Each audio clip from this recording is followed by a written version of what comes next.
Après la claque que j'ai eue avec La La Land en 2017, je me demandais comment est-ce que Damien Chazelle réussirait-il à nous surprendre cette fois-ci. Et le moins que l'on puisse dire, c'est que on n'avait encore rien vu. Mais genre, littéralement, on n'avait encore rien vu, hein. Bref, on n'était pas prêts. Salut à tous. Bienvenue dans cette toute nouvelle vidéo, cette toute première critique de 2023. J'espère que vous allez bien en ce temps hivernal. Et aujourd'hui, on va parler du tout dernier bébé de Damien Chazelle, intitulé Babylone.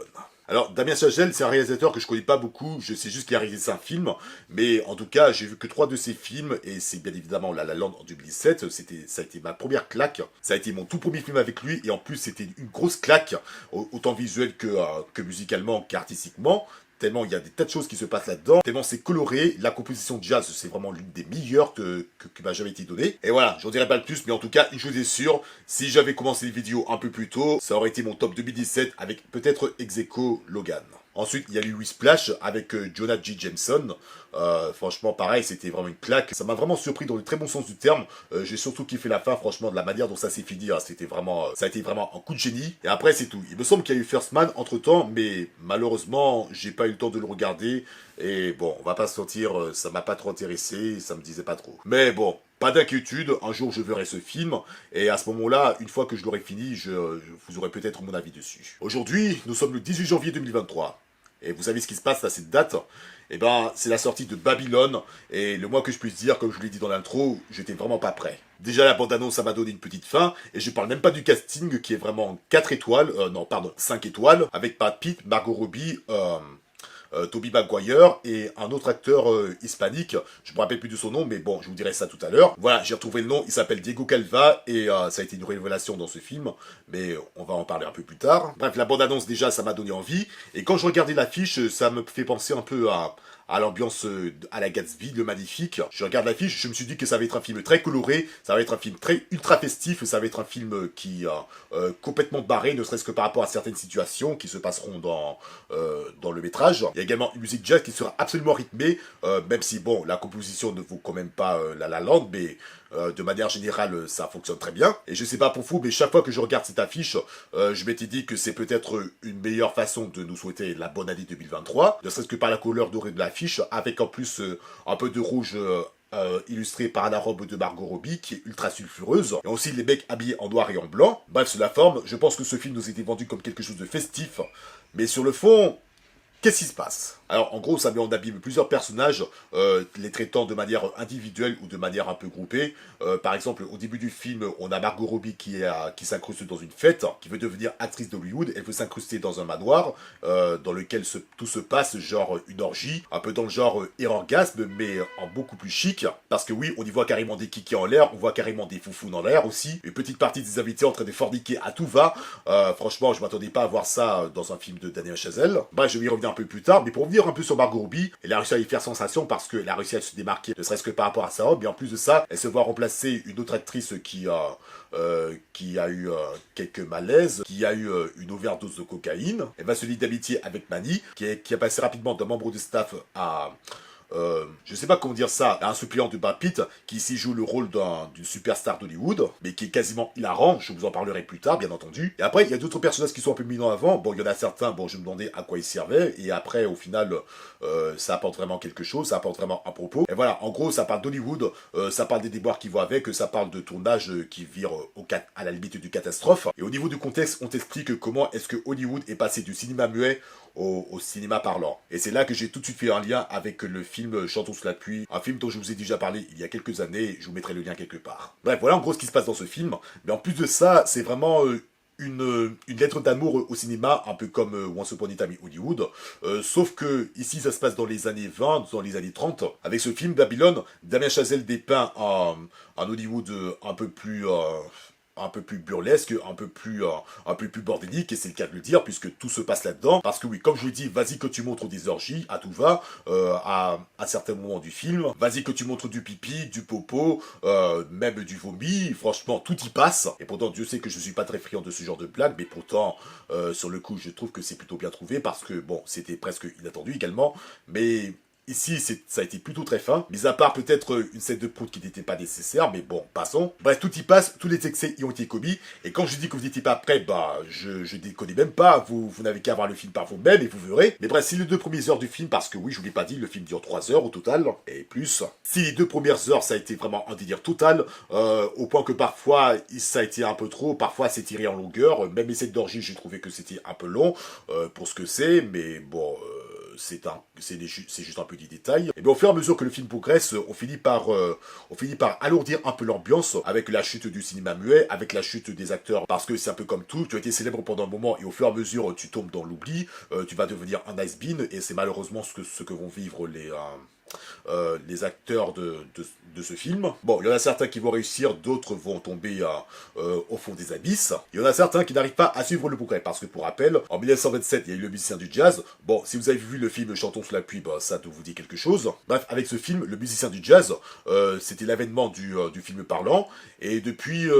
il y a eu des problèmes techniques et d'un côté tu as les acteurs qui ont du mal à s'adapter au progrès et de l'autre les problèmes techniques au point de...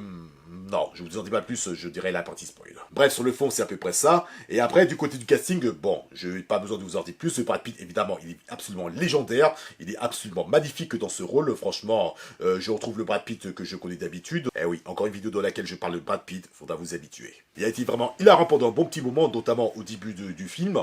Et après, il y a plusieurs moments où il fait le bouffon et allez savoir pourquoi c'est vraiment, ça passe crème avec lui. Je sais pas si c'est dû à son charisme ou si c'est dû à son physique, parce que oui, même à presque 60 ans, le mec est toujours aussi costaud, il est toujours aussi stock, et sa posture, sa prestance. Brad Pitt fait partie des acteurs qui portent très bien le film, en plus de Margot Robbie qui est absolument sulfureuse, qui est absolument sexy, que ce soit dans sa robe blanche, que ce soit dans un autre moment où elle porte seulement une salopette. Ça se voit qu'elle s'éclate, on s'attache facilement à elle. Bon, elle joue une folle, complètement toxicomane, certes, mais à côté, c'est une actrice qui veut absolument se donner à fond. Je me souviens encore de la première fois où je l'avais découverte dans Le Loup de Wall Street, en 2013, et depuis, elle a interprété Harley Quinn à plusieurs reprises. Il a déjà joué avec Brad Pitt dans Once Upon a Time in Hollywood. Et bien plus tard, elle va jouer dans un film qui s'appelle Barbie. Je sais pas pourquoi, mais ce film a tellement attisé ma curiosité, alors que je fais certes pas partie de la cible du film, mais en tout cas, je le verrai, ne serait-ce que par curiosité, de savoir à quel point c'est vraiment rigolo, à quel point c'est vraiment niais, parce que bon, on va pas se mentir, faire un film centré sur la poupée la plus célèbre du monde, c'est complètement barré quand même. Bref, Margot Robbie, encore une fois, magnifique dans ce rôle. Franchement, je pense qu'elle a vraiment de l'avenir, parce que c'est également une actrice que je suivrai avec grand plaisir. Et à côté, comme je vous l'ai dit, on a Diego Calva qui est vraiment une révélation dans ce film. C'est la première fois que je vois ce gars. Et pareil, c'est un gars qui a du charisme, c'est un gars qui a vraiment de la prestance. Il est très bien en tant que Manny Torres, qui n'a qu'un seul rêve, c'est de participer à quelque chose de grand, mais quelque chose qui va vraiment durer dans des siècles à venir. Bref, aussi grand que Hollywood, et c'est précisément ce qui se fera. Il y a eu pas mal de moments avec lui qui sont vraiment très marrants, notamment au début du film. Il y a certains moments où il parle espagnol, je sais pas pour vous, mais moi, ça me fait un peu rire. Même quand il est vraiment en colère, ça me fait un peu rire, je peux pas m'en empêcher, je suis désolé. Bref, j'ai beaucoup aimé le personnage de Manny dans ce film, et j'espère que l'acteur, Diego Calva, il aura un très bel avenir, parce que franchement, je trouve que c'est un très bon acteur, il se débrouille plutôt bien. Et voilà, pareil, un autre acteur à suivre. Après, pour le reste, je pense que je vais pas trop m'attarder parce que je pense que je vais détailler peut-être tout ça à la partie spoil. Mais en tout cas, il y a un acteur qui, je me demande, j'ai pas trop compris ce qu'il foutait là. Par exemple, le trompettiste, je sais plus comment il s'appelle.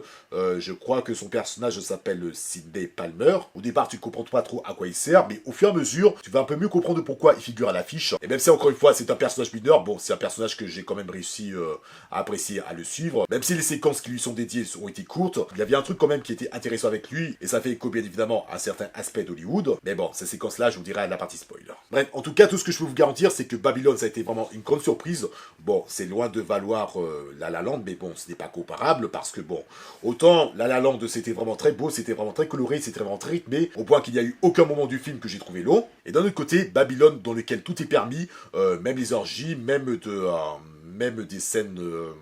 trash, beaucoup plus trash que d'habitude, parce que d'habitude j'aime pas trop ce genre de scène, mais bon, pour le coup, ça colle parfaitement avec l'ambiance du film, parce que bon, comme je vous l'ai dit, tout est permis, et pareil, une très bonne musique, une très bonne réalisation, mais bon, de ce côté-là, c'est vraiment pas étonnant de la part du réalisateur, c'est fabuleux, sexy, sulfureux, marrant, hilarant, bref, je pourrais qualifier tous les adjectifs qu'il faut, même si le film est très loin d'être parfait, parce que c'est un peu long quand même. Mais bref, ce film, c'est vraiment un bordel complet, mais au sens littéral, en plus, il y a vraiment du bordel là-dedans. Mais bref, ce film, c'est littéralement un bordel, mais un bordel certes excessif, mais pas moins justif. Et franchement, on en redemande. Et voilà, sur ce, attention partie spoiler, c'est parti. Ok, là-dessus, je pense que je vais essayer de la faire courte parce que je pense avoir tout raconté précédemment, mais il y a eu quand même des moments qui m'ont marqué. Comme je vous l'ai dit, Margot Robbie qui s'éclate, que ce soit dans la scène d'orgie, que ce soit dans la scène du combat du serpent, bordel, c'était vraiment hilarant. J'ai beaucoup aimé comment ça s'est passé, comment il a été mordu. Pendant un moment, on y croyait alors que on arrivait à peine à la seconde moitié du film. Sans compter qu'encore une fois, elle était très sexy en salopette. Il y a également une autre séquence dans laquelle elle répète une scène.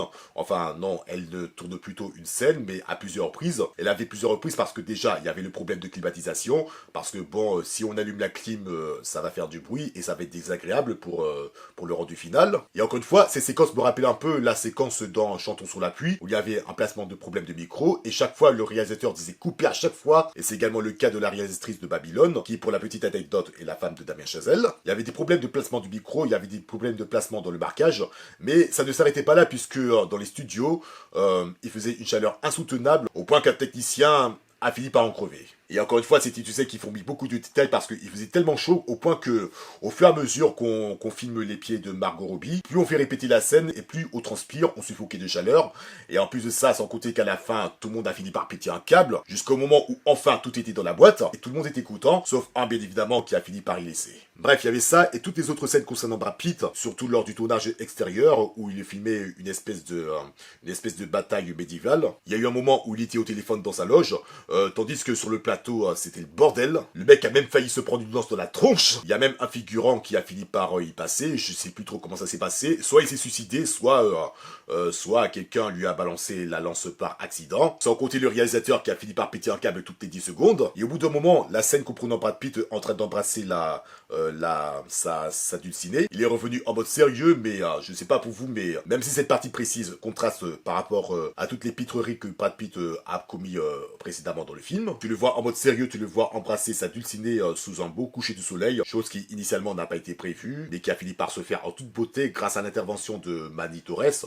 Je vais pas trop vous détailler dessus, puisque je pars du principe que vous avez vu le film, et donc vous savez ce qui s'est passé. Et il y avait un autre moment qui m'a plu, c'est au moment où il apprend par téléphone que son mentor, George, s'est suicidé parce qu'il avait été laissé pour compte par d'autres femmes. Quand il a appris que son mentor a fini par mettre fin à ses jours, le mec il était dévasté, alors qu'il répétait une scène et sa femme qui visiblement a été actrice, elle le corrige tout le temps et au bout d'un moment ça a fini par le saouler, il a fini par péter un câble et à ce moment-là ça a commencé vraiment à dégringoler pour le personnage de Brad Pitt. À partir de ce moment précis, le mec ne rigole plus et là il commence vraiment à douter sa place à Hollywood. Et c'est sans compter l'arrivée du cinéma parlant qui a fini par tout chambouler parce que pour rappel, en 1927 il y a eu le musicien du jazz, et ça avait tellement marché qu'on ne pouvait plus se permettre de se passer de tels progrès. Et d'ailleurs, c'est ce que le personnage de Brad Pitt reconnaît. Et après, vers la fin du film, on savait déjà ce qui s'est passé, parce que bon, le mec a vraiment tout donné dans les débuts, notamment à l'époque du cinéma muet, et le cinéma parlant, on voit très bien que c'est un acteur complètement à la ramasse, un acteur complètement en décalage du progrès. Il a compris que c'était le déclin et après au bout d'un moment il y a eu un plan séquence où il montait dans sa chambre, où il montait dans sa salle de bain et ce plan séquence a été tellement long mais parfois efficace, histoire de montrer que le gars n'en pouvait plus et donc voilà. Et on a vite compris qu'au bout d'un moment il a fini par se flinguer. Et d'ailleurs, c'était pas le seul à avoir subi ce sort, puisque Margot Robbie, elle aussi, elle était retrouvée morte.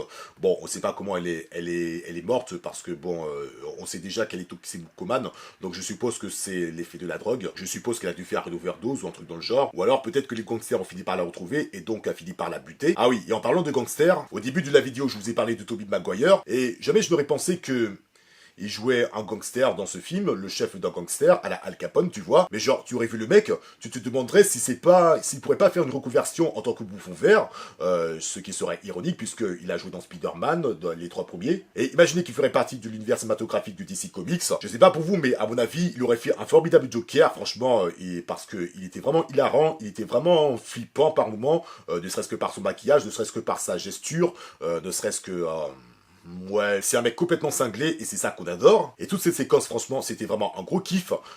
C'était aussi flippant que marrant, que jouissif. Et en plus de ça, la scène où il entre dans la cave, où tout a été éclairé en rouge, bah je sais pas pour vous, mais ça me rappelle un peu une certaine scène d'Irréversible. On voit les espèces de gars en latex, on voit des mecs carrément à poil. Dans Babylone, il y a également des femmes à poil aussi, mais bon, il y a eu pas mal de curiosités qui font flipper, on va pas se mentir. Mon saut spécial au mec qui a bouffé le rat, franchement, c'était glauque, mais bon sang, mais c'était vraiment horrible. Et d'ailleurs, ça se voit que le mec, il s'est vraiment inspiré d'Irréversible pour cette scène. Enfin, toute la scène entière, pas spécifiquement la fois où le mec bouffe le rat. Et après, bon, tout est parti en couille parce que l'argent que devait remettre Maddie Torres à la place de Margot Robbie, ce même argent que Margot Robbie devrait remettre puisque elle a perdu au jeu et donc elle a demandé à Maddie de le rembourser à sa place puisqu'elle s'est retrouvée sans le sou. Juste après le moment où Tobey Maguire a tout compris, il a fini par poursuivre Maddie et son pote là, qui a eu la brillante idée de filer de la fausse monnaie au cartel. Et voilà, je peux pas en dire plus, mais en tout cas, ce passage-là m'a vraiment marqué. Et ça m'a presque mis dans tous mes états. Le dégoût, la curiosité,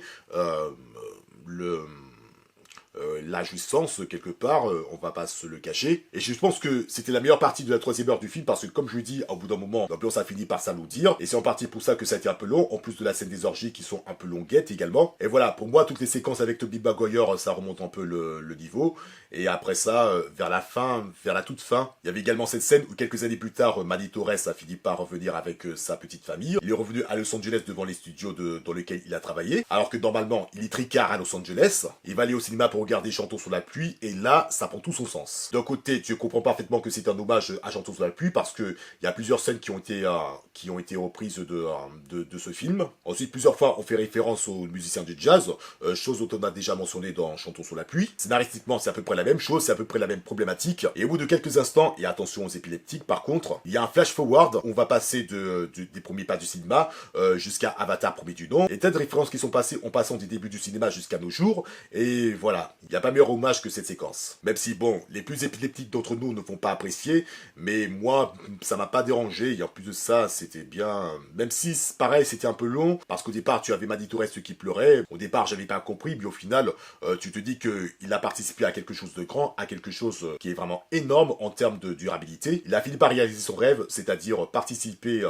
à la contribution du cinéma. Et voilà, le film s'arrête sur lui en train de sourire et pleurer en même temps. Bon, après, il y a d'autres scènes que j'ai envie de vous parler, mais bon, à ce stade, je pense avoir déjà tout dit. Il y avait par exemple la scène où Sidney Palmer se fait encore plus blackfacer parce que bon, il est pas assez noir d'après Maddie Torres ou les autres membres de la production. Il a vite compris que Hollywood, ça, c'était vraiment pas pour lui finalement. Pour Sidney Palmer, c'était certes une cage dorée, mais il était bel et bien prisonnier. Et c'est pour ça qu'il a fini par revenir jouer dans les clubs. Tu as également l'artiste lesbienne, je sais plus comment elle s'appelle, mais elle a embrassé Margot Robbie et du coup ça fait sensation, mais surtout mauvaise presse. Et c'est pour ça que Maddie Torres a fini par la virer. Mais bon, vers la fin, elle fait partie de ces personnages qui sont le mieux sortis. Il y avait d'autres scènes qui sont absolument hilarantes, mais la vidéo commence déjà à être longue et je peux pas tout vous dire malheureusement, mais voilà. Rien que pour la fois où Margot Robbie a pété un câble devant tous ces Français dans un manoir, où il a fini par vomir à la fin, franchement, moment magique. Certes dégueulasse, mais magique. Et voilà, sur ce, je pense que je vais m'arrêter là. Donc, est-ce que vous avez apprécié le film? Ça m'intéresse de savoir ça. J'espère que cette vidéo vous a plu. Si jamais c'est le cas, abonnez-vous, likez, partagez, dites-moi ce que vous en pensez dans les commentaires. Suivez-moi également sur Instagram. Et on se retrouve très vite pour une nouvelle vidéo. Et d'ici là, portez-vous bien. Ciao.